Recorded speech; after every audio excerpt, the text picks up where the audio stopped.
Earlier this week, we learned that Diane Schuler, the driver in July's deadly wrong-way crash on the Taconic, was a woman who, quote, smoked marijuana on a regular basis.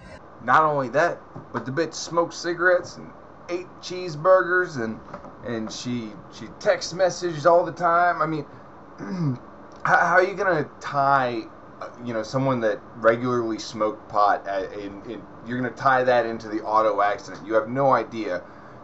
If she was literally, took her hands off the wheel to hit a bong, then yeah, I could call that a marijuana-related accident, but it still wouldn't be the fault of marijuana. It would be the fault of the retard. The same kind of people that would take their hands off the wheel to text message somebody. You're gonna ban cell phones now, you fucking idiots? Actually, according to a recent study, an estimated 8 million women admitted to smoking marijuana in the past year.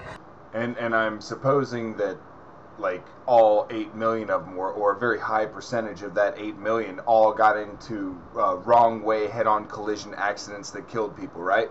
That's why you're tying marijuana into the story? Oh, no? No, it's just some bullshit segue? Oh, you're just trying to make marijuana out to be the culprit to get people's attention. You're going to pull some reefer madness bullshit on NPC in the year 2009.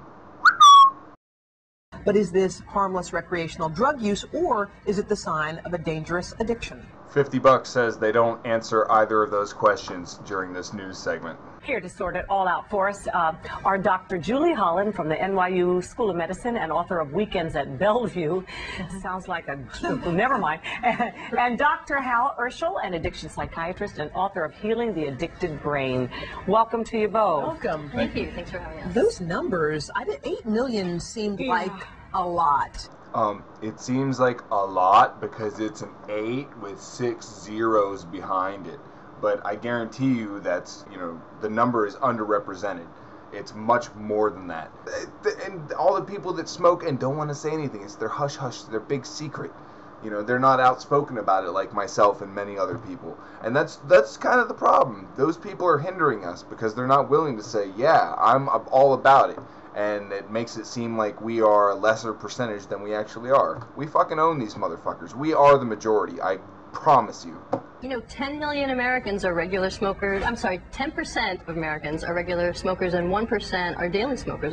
That's millions of Americans. How do we know that? How do we know that statistic? Well, most people it's actually illegal, think so you wonder if people are actually talking about they're it. probably underreporting and the numbers are probably higher. I mean, I think it's interesting when you talk about professional women who are going to work and they have kids and stuff who are going home and smoking pot. What's the why? Fucking Porky Pig here. What's the why? What's the why? And it isn't any different than having a couple of martinis after work. I think women are under a tremendous amount of pressure these days. Working, raising kids, husbands losing jobs, the tough economic times, and I think people tend to view alcohol and drugs as innocent and not dangerous, and sometimes inappropriately use them to deal with stress or anxiety. Well, they call marijuana a gateway drug, and what does that exactly mean? Because it leads to Well, I have to use? say there's really no scientific evidence to support. It's really a myth, Is the it? gateway theory. Yeah, there's no, the same way that you could say that every motorcycle rider started out riding a bicycle, but that doesn't mean that every bicyclist is going to end up being a motorcycle rider. And also the same way that if I work at a slaughterhouse, it doesn't mean I'm going to go home and slaughter my wife.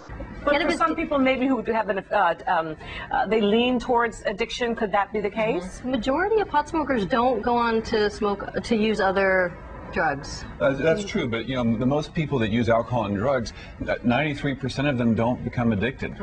Okay, so he admits, he's like, that's true, and he's like, and then he's going to throw one on top of it and be like, and 93% of the people who try alcohol and drugs do not get addicted. So I mean, damn, that's all the statistics in our favor. Most potheads do not go on to use harder drugs, and 93% of all people do not get addicted to anything. Only 7% get addicted. So that's a fucking huge percentile that is, you're not even have to deal with. You don't have to even worry about it if you legalize it, because they won't get addicted. You've already legalized alcohol. They're not addicted to alcohol or anything. It's fine. That's the same way it's going to be after you legalize pot. People are not all of a sudden going to go be like, oh, now I can be a pothead because I can buy it at 7-Eleven. No, if they wanted to smoke, they'd be doing it already. They'd be knocking on someone. I guarantee someone within 1 square mile of you sells pot. Promise ya. Okay, only 7% become Are addicted. people worried about going to jail? Because it is illegal. Yeah. And genius question of the day goes to that dumb bitch. Are people worried about going to jail because it is illegal? Well, I mean, what do you think? It's illegal. I wonder if people that do it are worried about going to jail. I wonder if the, like, 50% of the people that are in prison right now because of drugs were worried about it because it was illegal. Or I wonder if they're worried about it now. You fucking dumb bitch. We forget. We make fun of it, we're don't like, we? oh, We just sort of laugh recreational drug about it. Well, we arrested 850,000 people last year for cannabis. 40% of America thinks it should be legalized. Right. Well, you know, I think I would actually disagree. I do think that if you legalize marijuana, you would get a lot more addicts. I mean, I think there's the 7% of the people would increase the actual numbers of people. Okay, let me break it down to the very basics for you. You know, I'll break it down to the basics. This guy and people that make arguments like him, the people that are against legalizing marijuana, what they are saying to you is that if we made heroin legal, you would go fucking buy it and shoot it up. That's what they're fucking saying to you. They're saying that we're making it illegal because you can't choose for yourself.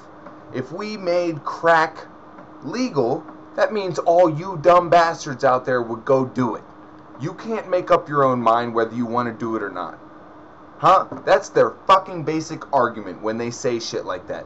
When they say, oh, well, the numbers of people that would use it would go up. Well, so what? Those people are supposed to live in a free country. But the women are out there are more vulnerable these days. Women are in general are more vulnerable to alcohol and drugs than men. I mean, so what the fuck does that mean? Is that your argument? Women are more vulnerable?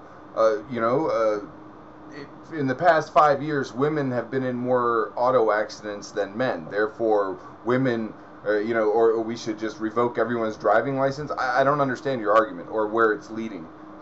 Okay, it makes no fucking sense. Women are more vulnerable.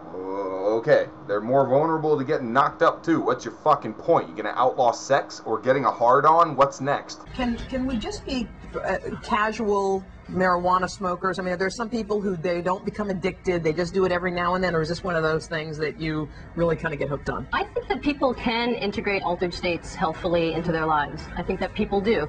And, you look at the numbers of who goes on to get addicted. Cigarettes, 32%.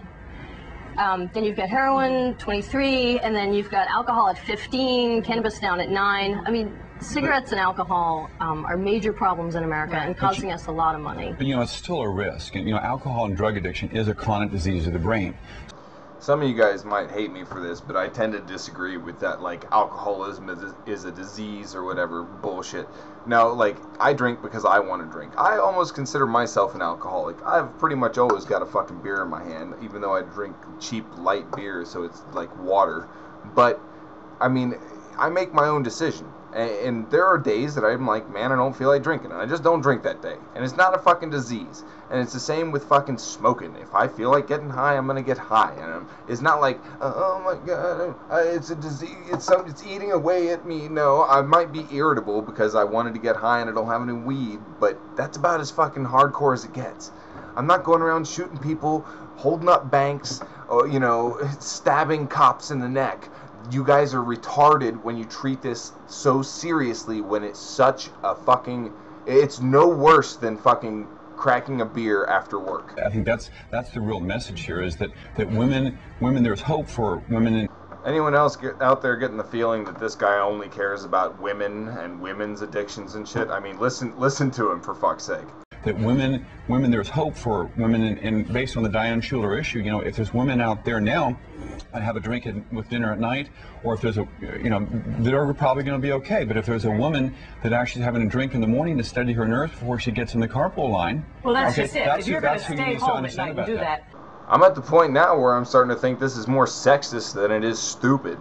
You're only hurting yourself. Right. You smoke that stuff, and then you get behind the wheel, and then learn through Diane Schuler. You're putting everyone else at risk as well. Right. I mean, impaired driving, nobody wants that.